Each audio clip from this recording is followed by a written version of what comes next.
just jamming, guys. What a cool place to be. Centennial. We're going to make this a happening right now.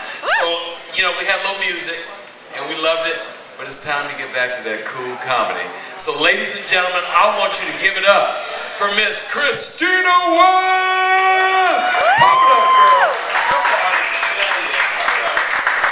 Thank you for that. Excellent. So without further ado, first comic of the night, well, of second round, Shawna Blake.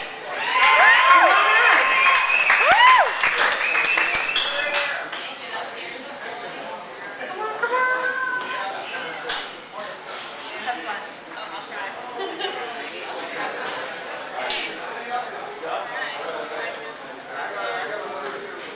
Hi everyone, my name is Shawna. I would like to just start by saying that hot couples at the gym make me want to be a terrorist. I don't know if anyone else feels this way, but I mean, I think that you know the couple I'm talking about. You know, like she's tiny and tan and blonde, wearing shorts she bought in the children's section because they're cheaper, and he's like tall and tan and buff, has these arms coming out of a tight tank top that probably has the word bro on it somewhere. You know, and they just piss me off every month when I go to the gym. I see this couple and they just piss me off, you know, because they think they're better than me. That's what I don't like about it, you know, like I'm over there on the elliptical, like wearing this shirt with a bunch of stains on it and like these sweatpants I've cut off at an unfortunate angle, and you know, I see them over there stretching together and I know they think they're better than me, but then I kind of start thinking, you know what, I think we're actually even. Like if the three of us went down to the local sandwich shop and got one of those buy 10, get one free sub punch cards, like the two of them and the one of me, I bet we'd get that free sandwich at the same time, you know? We're even. And then that makes me feel a little bit better about myself until I look over and I see, you know, Nick with a Y pop his shirt off and his girlfriend Stacy with an I, you know, counting in his abs, and I just, I want to burn that goddamn gym to the ground. You know, and I actually identify with terrorists in that moment. I just don't know why they don't target more 24-hour fitness centers, you know? Speaking of the gym and me needing to go, have anyone seen that show Naked and Afraid? Anybody? This new show on the Discovery Channel? Basically the premise is they take, you know, two strangers, a man and a woman, and they strip them naked and they drop them out in the middle of some wilderness, right? And they have to survive. There's not even any prize money, like they don't win anything, they just like get this sense of accomplishment for having survived it. And when I heard about this show, I thought, that sounds like every sexual experience I've ever had. You know, I'm often in some dangerous, unfamiliar territory. I'm naked and he's afraid. So, yeah. A little bit about me. I currently work for the government. I say currently work because I'm living in constant fear that I'm about to be fired at any moment for blowing a coworker in the supply closet. I mean, that's currently what I'm doing with most of my time at work. What? Don't judge me. I like to take on extra jobs at the office. That's called ambition. I'm leaning in, you know? Anyway, I think that our office romance, if you'd be so kind as to call it that, started the way a lot of really epic romances start, you know? He texted me from down the hall, "Hey, show me your tits." And I was like, okay. So I didn't know at the time he actually literally meant he wanted me to show them to him, like he wanted to see them. So I go and I stand in the supply closet because that's like the best place to do this kind of activity. He looks around, he's like, "Well, take them out." And I'm just staring at him like, what? Okay. So I reach down into my dress, into my bra, and I pull out my left breast. And he's like, "Well, take the other one out." I'm just like, okay, so I do that as well. And he's just staring at me, and I'm just standing there, and I feel like one of those cows at the state fair, you know, just lined up. Like all these ag kids walk by, like looking, like marking things off, boxes, trying to figure out what's going on. And I thought that was the most awkward part of this experience until he like steps forward and starts like fondling me like he's giving me a breast exam, or like he's a blind man trying to read Braille for the first time. And so that'll probably go on for a while. I feel like I just need to meet more guys, you know? Like, this is a problem. That's actually why I started doing stand-up, you know?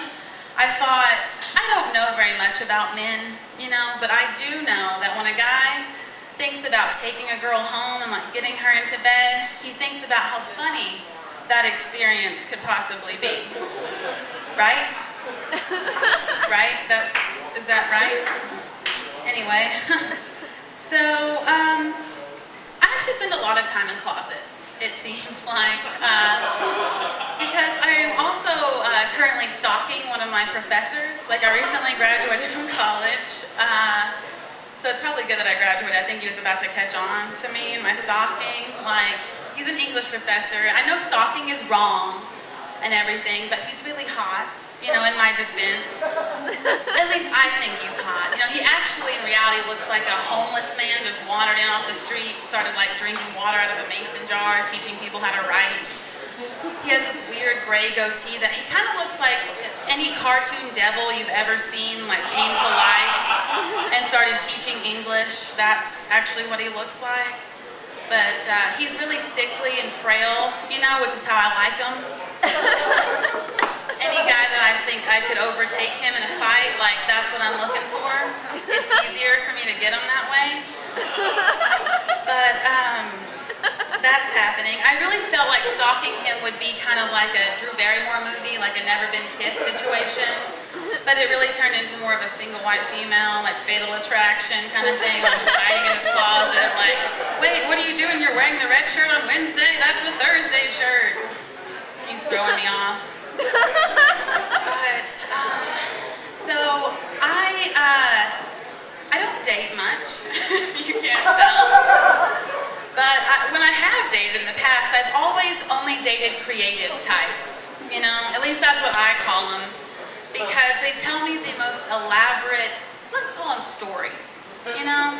About like where they were until 4 a.m. or how all that Asian MILF lesbian twin pornography showed up on the credit card bill, or how they're only going to all these court dates to see these custody hearings because they're working on a novel about children of divorce where everyone's a zombie except for the judge, and Christina, the woman that keeps calling the house over and over saying Charlie wants to talk to his dad, is really just a paid actress his friends hired because they like to mess with him.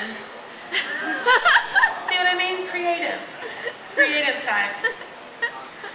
So, I think one reason that I don't date much, well, I mean, there are a lot of reasons. If you've been paying attention at all, there are a lot of reasons. But one reason is I'm really, really bad at being hit on. You know, I'm bad at it. Like, this last weekend, I went out to the club to bus moves with the kids and whatnot. And I don't drop it like it's hot so much as I kind of leave it alone, like the temperature's fine. But whatever I was doing was working for me because I got hit on this past weekend. Now, there are two types of men that hit on me. This is elderly men and black guys. That's what this brings in. That's my wheelhouse, you know?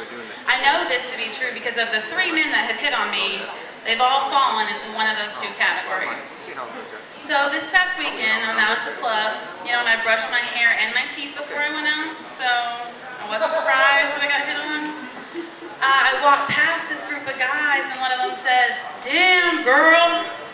That's how I said it. "How'd you fit all that in those jeans?" I turned around, I looked at him and I said, "Spanx." And he still looked kind of confused. So like I grabbed a napkin and a pen off the bar and I started drawing him a diagram, and I was like, you know, you put one foot in and then you put the other foot in and then you jump.